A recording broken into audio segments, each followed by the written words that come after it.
재채기 대장 제스퍼.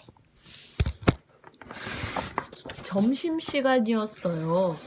동물 친구들은 모두 요리를 하느라 바빴고 숲속은 온통 맛있는 냄새로 가득했지요. 두더지 아저씨는 부엌에 앉아서 입맛을 다시고 있었어요. 쩝쩝쩝.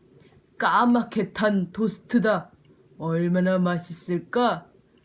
하지만 두더지 아저씨가 한 입 먹기도 전에 수염을 바짝 서게 만들 만큼 무시무시한 소리가 밖에서 들렸어요. 에치! 두더지 아저씨는 무슨 소리인가 알아보려고 창문으로 달려갔어요. 아저씨는 밖을 내다본 순간 너무 놀라서 기절할 뻔했답니다. 기절은 깨꼬닥 하는 거지? 응. 저기 정원에 용이 한 마리 있었거든요. 으아, 안 돼! 재채기 대장 제스퍼다! 두더지 아저씨는 너무 놀라서 비명을 질렀어요. 제스퍼는 세상에서 토스트를 가장 좋아했답니다. 특히 까맣게 탄 토스트는 더욱 좋아했지요. 이건 뭐예요? 이건 애벌레야. 까맣게 탄 어디 있는데요? 여기엔 지금 없나 봐.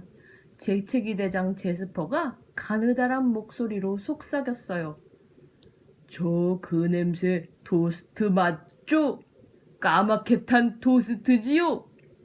두더지 아저씨가 뭐라고 말을 하기도 전에 재채기 대장 제스퍼의 코가 빼돌빼돌 움직이기 시작했어요. 에에에에에 조심해!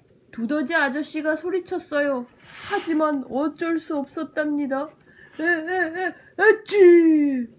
재채기 대장 제스퍼의 콧구멍에서 불꽃이 뿜어져 나와 두더지 아저씨의 엉덩이에 불을 붙여 놓았어요. 으아! 두더지 아저씨는 뭉게뭉게 피어오르는 연기 구름을 엉덩이에 매달고 정원을 빙글빙글 돌며 비명을 질렀어요. 맙소사! 제스퍼가 중얼거렸어요. 내가 재채기를 하는 바람에 두더지 아저씨 엉덩이에 불이 붙어버렸잖아. 두더지 아저씨는 물고기들이 사둔 연못에 풍덩 뛰어들었어요. 그러자 엉덩이에 붙은 불이 피식 하며 꺼졌답니다. 휴, 다행이다, 그치? 네. 제스퍼는 슬펐어요.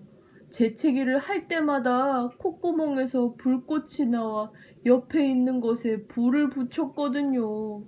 바지와 신발은 물론 세상 모든 것에요. 제스퍼는 콧구멍에서 나오는 불꽃을 조절할 수가 없었어요. 그래서 이제는 모두들 제스퍼만 나타나면 도망쳤어요. 그리고 바지, 신발 등 모든 물건들을 숨기기까지 했답니다. 제스퍼가 불을 뿜어서 다 탈까봐 숨긴 거지? 숲속 동물 친구들은 제스퍼를 이렇게 불렀어요. 재채기 대장 제스퍼!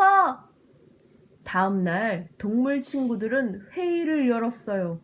불이 붙을까봐 모두들 바지도 입지 않고 떡갈나무 밑에 모였지요. 어떻게 해야지? 동물 친구들은 서로 물었어요. 동물 친구들은 머리를 쥐어짰어요. 책도 찾아보고 이것저것 생각나는 대로 편지에 써보기도 했지요. 하지만 아무도 좋은 방법을 찾아내지 못했어요. 그래서 결국은 제스퍼는 토스트가 먹고 싶어. 영님 편지 잡아줬어요. 영님 블루 편지 잡아줬어요. 블루 편지를 태워버렸네. 제스퍼는 토스트가 먹고 싶어 숲속에 갔다가 팻말이 붙어있는 걸 보고 깜짝 놀랐어요. 용 출입 금지. 용은 들어가지 말라는 말이야. 출입은 들어간다는 뜻이야. 특히 제스퍼라는 용은 절대로 출입 금지. 금지는 안 돼 하는 말이야. 불쌍한 제스퍼가 팻말을 겨우 다 읽었을 때 또 코가 삐뚤빼뚤 움직이기 시작했어요.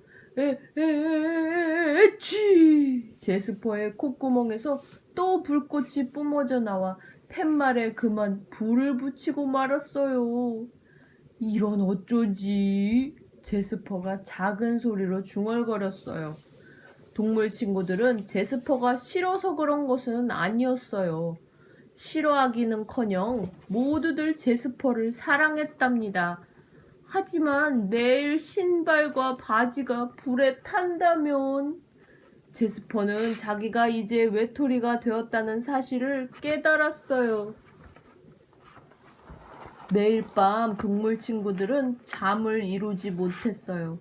외로운 제스퍼의 울음소리가 숲속에 울려 퍼졌거든요. 제스퍼는 토스트가 무척 먹고 싶었어요. 제스퍼의 텅 빈 뱃속에서 오르륵 소리가 천둥처럼 요란하게 울렸어요. 꼬르르르르. 그리고 이따금 이런 소리도 들렸답니다.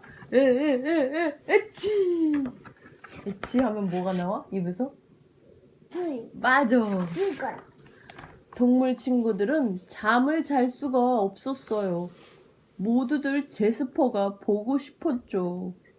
재채기만 멈추면 될 텐데 어떻게 하면 될까? 다람쥐가 말했어요. 이건 뭐예요? 그래, 그거야. 제스퍼를 박사님께 데리고 가보자. 박사님은 뭐든지 다 알고 계시잖아. 쌍둥이 강아지가 흥분해서 소리쳤어요. 와, 그거 좋은 생각인데.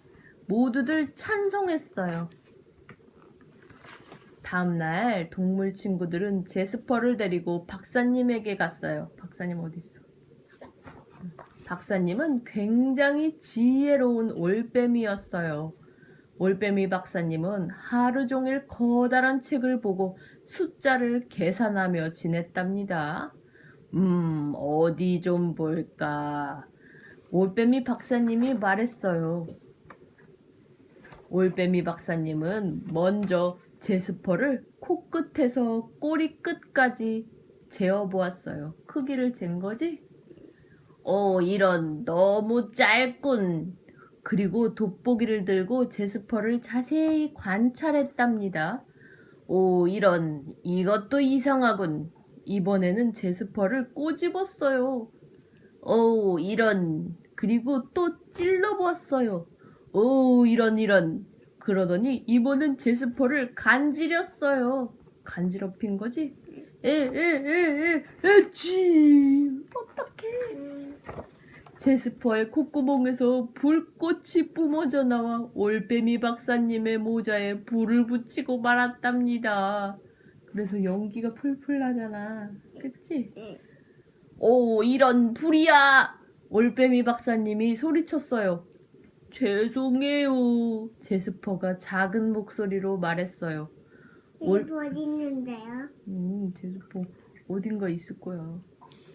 올빼미 박사님은 모자에 붙은 불을 다 끄고 아주 자랑스럽게 말했어요. 그랬군. 불쌍한 제스퍼는 간지럼 병을 앓고 있었던 거야. 걱정 마라. 내가 고쳐주마. 동물 친구들은 올빼미 박사님이 하는 말을 도저히 이해할 수가 없었어요. 간지럼병이라고? 한정병이라고. 잠시 후 올빼미 박사님은 털실과 나무 조각들을 가지고 뭔가 만들기 시작했어요. 아침 내내 망치질 소리와 탕탕탕탕 톱질 소리가 쓱싹쓱싹 숲속에 울려 퍼졌답니다. 그리고 드디어 긴 나무 다리가 완성되었어요. 이거 봐. 너 다리가 엄청 길어졌지? 네. 불쌍한 제스퍼는 키가 너무 작아서 숲속을 걸을 때 기다란 풀들이 코를 간지리는 바람에 재채기를 했던 거였어요. 아, 그랬구나. 그랬구나. 하지만 이제 긴 다리가 생겼으니 재채기를 하지 않을 거예요. 그리고 물건에 불을 붙이지 않고 맛있는 토스트를 찾아다닐 수 있게 되었답니다. 제스퍼가 커다란 용으로 자랄 때까지는 이렇게 나무 다리를 이용해야겠지요? 응.